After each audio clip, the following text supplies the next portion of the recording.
Dusk had not eaten in 6 days. The gray and black Husky cross refused every bowl placed in front of him, pulled away from every hand that reached toward his collar, and kept his pale eyes fixed on the shelter's front entrance as though waiting for someone who had already stopped being able to come. When the morning volunteer arrived and found him pressed against the back wall of his kennel again, she noted it in the logbook without comment. There was nothing new to say. He had been doing this since the day he arrived. Ronan Keefe drove to Valley Paws Animal Rescue in Kamloops on a Tuesday in November looking for a young Labrador retriever. He had decided weeks earlier, with the deliberate care he applied to all decisions now, that something young would be better. A puppy had no history attached to it, no shape that reminded him of anything. He had bought a mat, a stainless bowl, a collar in dark green, and he'd driven the 40 minutes from his place off Highway 5, telling himself this was a reasonable and manageable thing to do. The shelter director met him before he reached the front desk. Margot Eels was 63 years old, short and solidly built, with copper-toned skin and silver hair she wore in a loose braid that had started the morning tidy and was now coming undone at the side.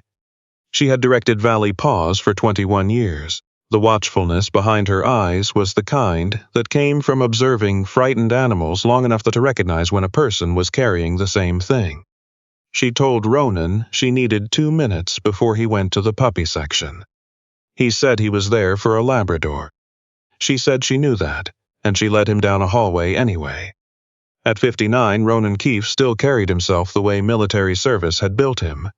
Upright, measured, each movement deliberate. He had broad shoulders that had not diminished with the years, short gray-brown hair, a jaw that looked like it had been set against something for a long time, and pale blue eyes that had learned to find exits before they found anything else. He had served in Canadian Special Operations for 22 years, seen things he did not describe to anyone including his daughter, and returned home each time to the same woman who had managed the difficult and patient work of being his wife without ever making him feel like a project. Vivian Keefe had died 14 months ago of an aneurysm while hanging laundry in the back garden. She was 54 years old. Ronan had been on the highway between Kamloops and Merritt when his daughter called. She said, "Come home." He had pulled onto the shoulder and sat there with the engine running for 11 minutes before he was able to drive. Since then he had repaired the fence, replaced the deck boards, cleared the woodpile twice, and repainted the back shed in the same white Vivian had chosen in 2019. He had not yet taken her garden hat down from the hook by the side door. Through the observation window at the end of the hallway, Margot showed him Dusk. The Husky cross was large, heavily built through the chest, with a silver and charcoal coat that had gone dull across his back. He was pressed into the rear corner of the kennel with his head turned away from the door. His body was rigid. Not tense the way an aggressive dog went tense.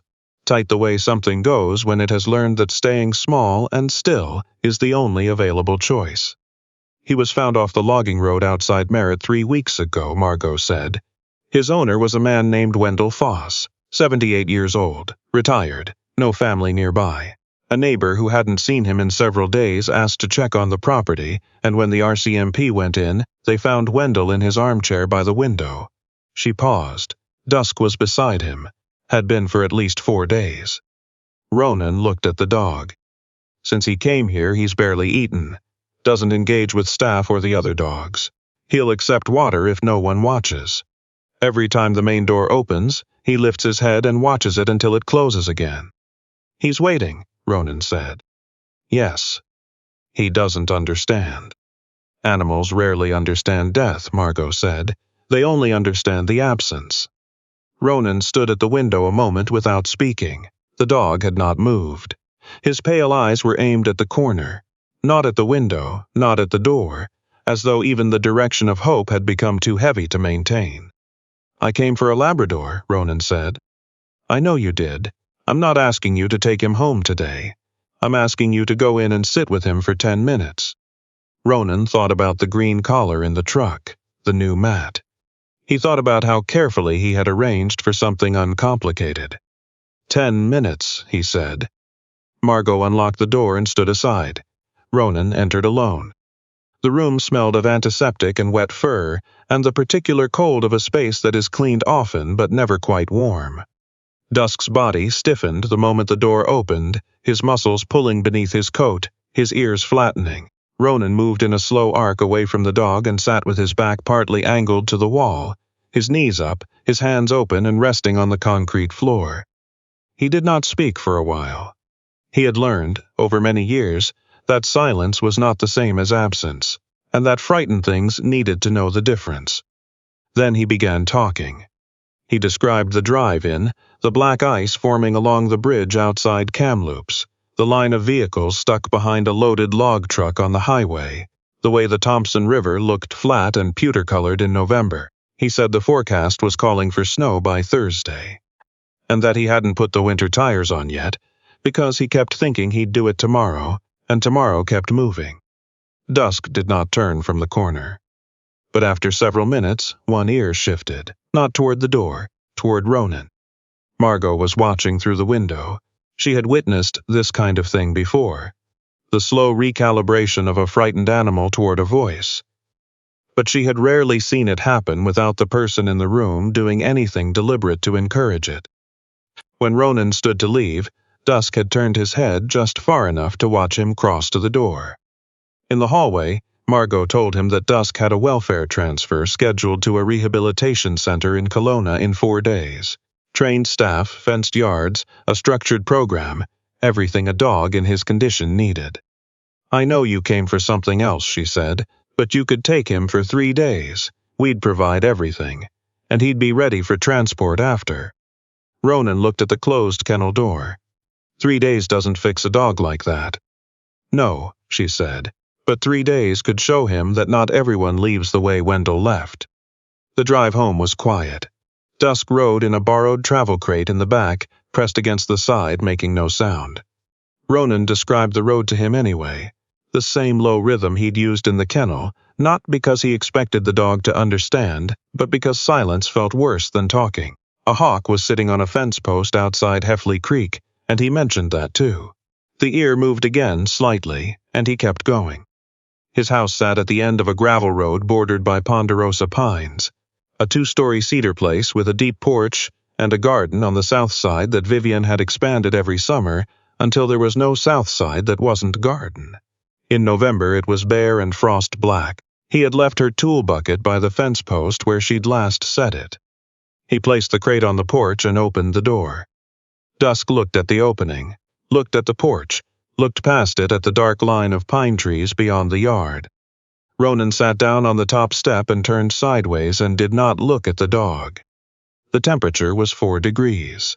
The porch boards were cold through his jeans. He stayed there because the alternative was to go inside and perform a kindness that didn't actually work. And he had made enough empty commitments in the past 14 months to know the difference between going through emotion and doing a thing. 35 minutes later, Dusk stepped onto the porch. He did not come to Ronan.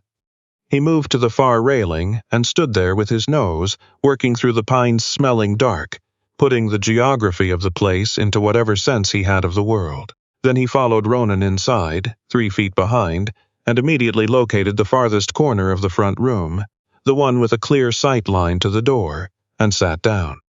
He did not touch the food Ronan set out. He did not sleep. At 2 in the morning, Ronan came downstairs and found Dusk in the same position, his pale eyes showing faint white at the edges, his ears moving at every sound the house made. The furnace ticked. A branch knocked against the eave. Each time, the dog's body pulled slightly inward before releasing. Ronan sat on the floor across the room. "Nothing's coming," he said. His voice was rough from the hour. "But I know you're not ready to believe that." He sat with his back against the sofa and his legs stretched out on the cold hardwood and watched the front door alongside the dog. This was the part that people without a certain kind of training didn't fully understand.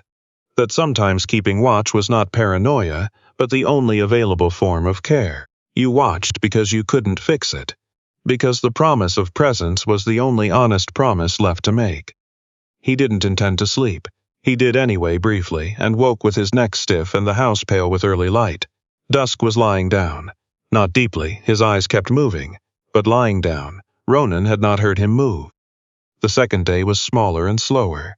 Dusk ate a few mouthfuls in the afternoon when Ronan was on the far side of the house. He drank water when Ronan's back was turned. He began tracking Ronan through the rooms with his eyes. Not following, just noting, the way you note the position of something you are not yet ready to trust but are no longer willing to ignore. Ronan's daughter Lena called in the evening. She was 41, a high school teacher in Kamloops, and she had her mother's particular quality of asking a question that was also a statement, delivered gently enough that you didn't feel the weight until you were already answering. "How's it going?" she asked. "Fine."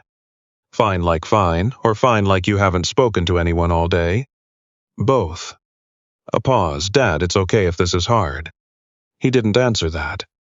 Hard was not the right word for what the past 14 months had been. Hard implied something you could push against and wear down. What he had was not hard.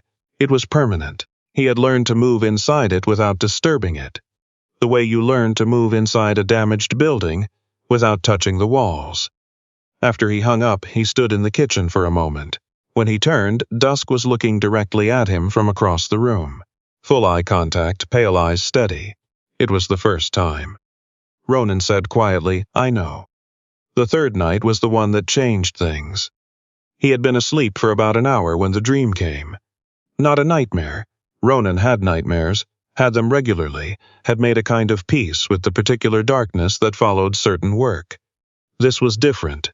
This was worse in the way that mercy can sometimes be worse than pain. He dreamed he was in the kitchen on an ordinary morning, autumn light. Vivian standing at the counter with her back to him, the old blue cardigan she wore every September, her hair loose. He could hear her filling the kettle. In the dream he knew somehow that he was dreaming, and he stayed as still as he could, because he understood that the moment he moved, the whole thing would come apart. She turned. She was saying something to him, and he could not hear it. She was smiling and saying something he could not hear. He woke reaching for her. His hand found the cold side of the mattress.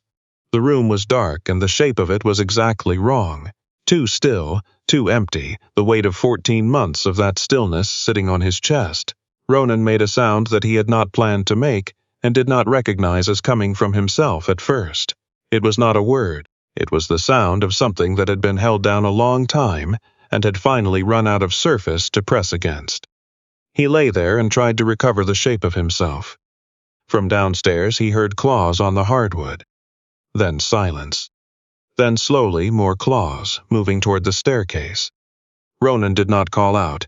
He lay still and listened to Dusk climb the stairs one at a time, pausing on each one. The dog had not gone above the ground floor since arriving. He had not approached Ronan. He had maintained the careful 3-foot margin he had established on the first day and had not moved it by an inch. The bedroom door was open. In the darkness, Ronan saw the shape of the dog appear in the doorway and stop. Dusk was trembling. His legs shook with it. He was still a frightened dog in a strange house in the middle of the night, and he had not stopped being that, but he was standing in the doorway, and he was looking toward the source of the sound Ronan had made, and he did not leave. After a long time he crossed the room. He did not jump up. He lay down on the floor beside the bed, 6 inches from the mattress, and put his chin on his front paws. His breathing was shallow and uneven, still coming down from whatever it had cost him to make that walk. But he stayed. Ronan looked at the ceiling. At some point his breathing slowed. At some point, without intending to, he slept. In the morning, Dusk was still there. At 9 o'clock, Margot called to confirm the transport van would arrive at noon. Ronan said that was fine, and thanked her, and set the phone on the table and stood in the kitchen for a moment with the same expression he used when he was making a decision and trying not to let the human part of him distort the outcome. He packed Dusk's things methodically. The food bag, the medication schedule Margot had written out, the old leather collar with Wendell's address still stamped into the back. He folded the borrowed blanket. He wrote a note about the sounds the dog still reacted badly to, and the approach that worked when Dusk needed to move through a new space. Lena arrived at 10:30 with coffee, and said nothing for a while, just sat across from him at the kitchen table. "You've been listing reasons since last night," she said finally. "Because they're true." "They're reasons, Dad. They're not the reason." He went to the entryway and put on his coat and picked up the bag. Dusk had moved from the kitchen to the edge of the entryway and stood watching Ronan lift the bag toward the door. His pale eyes tracked the bag, then the door, then Ronan's face. Ronan opened the front door. Cold air moved through the house. Out on the gravel road, the Valley Paws van was turning off the highway. Dusk got up. Ronan moved back to give him room. Dusk walked past him, past the open door, past the cold, and went to the side table in the entryway where Vivian's garden hat hung on its hook. The hat had been there since the 3rd week of April. It was wide-brimmed canvas, sun-faded, with a crease along one side from being left too many times in the back of the car. Ronan had walked past it every day for 14 months and had not moved it because moving it would require deciding where it went now, and he had not been able to make that decision. Dusk reached up and took the brim carefully in his mouth. He carried it back to Ronan and sat. The van had stopped at the end of the driveway. Margot was getting out. Light snow had started, the fine dry kind that came off the mountains in November and sounded like static against the porch boards. Ronan did not move. He looked at the hat in the dog's mouth. He looked at the dog's pale, serious eyes. He understood that Dusk had no way to know what that hat was, no way to know what had hung on that hook, or why it had stayed, or what it meant that it was still there 14 months after the woman who had worn it was gone. And yet, Ronan took the hat with both hands. Dusk released it and sat, his tail still, his ears upright. Ronan held it for a moment and felt something move through his chest that he could not name and did not try to. He had spent his adult life learning not to mistake sentiment for decision, and what he felt now was not sentiment. It was something simpler and older, the recognition that you do not always get to choose the moment you stop running. Sometimes the moment simply arrives and sits down in front of you, calm as anything, and waits. He crouched down. Dusk flinched when Ronan's hand moved toward him, the old reflex, the one that might never fully leave, but he did not back away. Ronan rested his palm against the dog's chest, lightly, not over his head, not asserting anything, just making contact. "You're not going," he said. His voice came out rougher than he intended. "I'm sorry it took me this long." Lena had come to the entryway. She stood with her coffee mug pressed against her collarbone and did not say anything and did not look away. Margot stood at the edge of the porch with snow settling on the shoulders of her jacket. She had driven 40 minutes because she had thought something like this might happen. Though she wouldn't have been able to say exactly why, 21 years of this work had given her a feel for it. The pairings that had a logic running underneath all the paperwork, the kind that resolved themselves if you were patient enough to let them. She told Ronan that Valley Paws could convert the placement to a monitored foster-to-adopt arrangement immediately, with veterinary follow-up and home visits scheduled through the winter. He agreed to all of it. He hung the garden hat back on its hook. He took the leash from the top of the bag, wrapped the clip in his palm so it wouldn't swing, and clipped it slowly to Dusk's collar.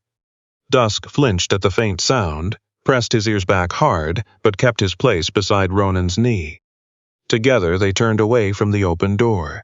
The van driver understood and began backing down the driveway. Snow came in sideways off the tree line and dissolved against the porch boards. Dusk pressed his flank against Ronan's leg, just slightly, not leaning, just close enough for the warmth to be mutual. Ronan put his hand on the dog's back and left it there. 7 months later, the south garden was planted again. Not perfectly. Ronan didn't have Vivian's eye for spacing, and he'd put the tomatoes in at the wrong depth, but it was growing. Dusk moved through the rows each morning on his own inspection route, pausing to investigate whatever the deer had disturbed in the night, then returning to lie in the sun near the back steps, with the air of a dog who considered this legitimate employment. He was a different-looking animal. His coat had come back thick and silver-bright in good light. He had regained the weight and muscle that grief had taken, and his movements had the ease of a dog who had stopped expecting the worst.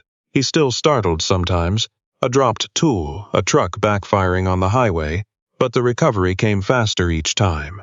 A flinch, a pause, a glance at Ronan, and then the slow return to whatever he'd been doing. The flinch without the flight. That was progress, and Ronan recognized it because he was living the same version of it. He still had bad nights. He didn't pretend otherwise. But Dusk had developed a habit on those nights of getting up quietly from the foot of the bed and lying down in the doorway, his big body angled toward the hall, his ears up and his breathing measured. Not coming to Ronan, not making any gesture that required a response, just positioning himself between the bedroom and whatever might come through the dark, and staying there until morning. He had spent a year watching a door. Watching over a sleeping person turned out to be not so different. Something had simply moved from grief into purpose. Ronan started going to Valley Paws on Tuesday and Thursday mornings.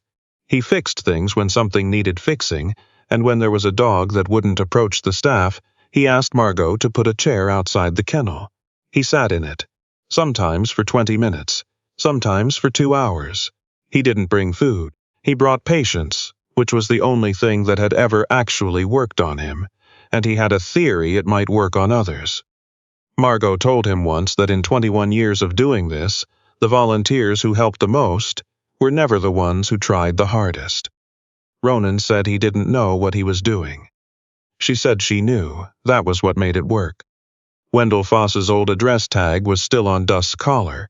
Ronan had clipped the new one beside it and left the old one where it was. He thought sometimes about Wendell, sitting in his chair by the window with this dog beside him, the two of them watching the same view day after day, in the way that people and their animals sometimes fall into, where the watching becomes a language of its own. He thought you could honor a thing by carrying it forward, that keeping it didn't mean you were stuck. It meant you understood what it was worth. Lena brought her daughter that summer, Ronan's granddaughter, who was 5, and had her grandmother's way of getting straight to the point. She walked up to Dusk in the garden and told him his coat looked like the inside of a cloud. Dusk regarded this assessment with appropriate seriousness. He allowed her to place a dandelion on top of his head. He held it there for 4 full minutes before shaking it loose, which she found funnier than anything that had ever happened to her. And he seemed to understand this was the intended outcome. Ronan watched from the back step and felt something that was not quite happiness and not quite grief, but held both of them inside it, the way a river holds cold and warm water together before they eventually even out. Vivian was not here. That was true and would always be true. But the house was not empty in the same way it had been, and the garden was growing. And the dog was lying in the summer's sun, letting a 5-year-old tell him things he couldn't understand, with an expression of absolute respect. Vivian's garden hat was still on the hook by the side door. Ronan had thought about it for a long time and decided it would stay. Not because he couldn't move it. He could, but one morning in February, when the light came through the entryway window at a particular angle and caught the faded brim, he'd understood that there was no reason it had to go anywhere. Some things didn't need to be put away for life to keep moving. They could just be part of the house. Part of what the house held and chose to keep. He went inside and put the kettle on. Dusk came in behind him, checked the kitchen out of habit, and lay down under the table where the warm air from the floor vent pooled in winter. It was July. There was no warm air from the vent. Dusk lay there anyway, which Ronan had stopped questioning. He made tea and stood at the back window and looked at the garden. He thought about Vivian the way he had slowly learned to think about her. Not as a wound requiring management, not as something to brace against, but as someone who had been entirely real, whose realness had not ended when she did. She had loved this house and this view, and she had believed, stubbornly and without much supporting evidence, that he was capable of more softness than he ever showed. He thought she would have liked the dog immediately. He thought she would have had opinions about the tomatoes. Outside, his granddaughter had moved on from dandelions and was explaining to Dusk about a frog she had discovered near the fence post. Dusk listened with his ears forward and his pale eyes steady, the way he listened to everything Ronan said. Not because he understood the words, but because the voice was the thing. The voice was what told you whether the world was safe to be in right now, whether you could set down the weight for a moment, and simply exist in the morning without waiting for it to end badly. Ronan drank his tea. The dog was listening. That was enough.